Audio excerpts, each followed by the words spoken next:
yar digen mığlı köyüne kimler uylap çıkardan jırlasam yılarsın gerek gerdik oşum şılanıgan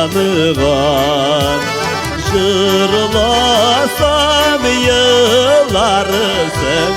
gerek gerdik oşum şılanıgan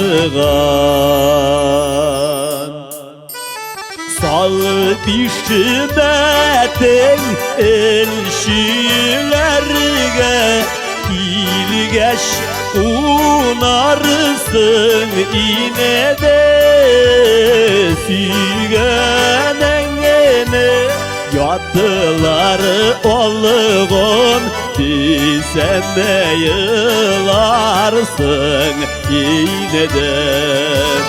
sügenengene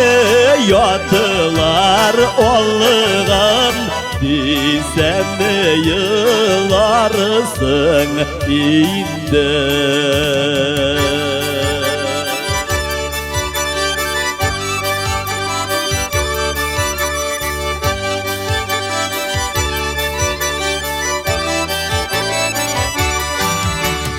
Dünyada maturlardan iki nerse var diler birisi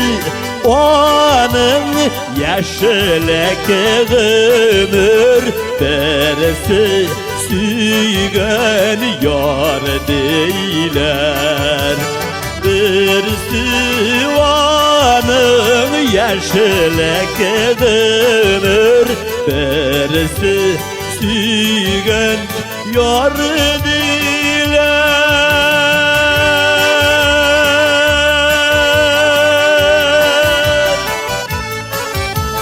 birisi süygen yar diler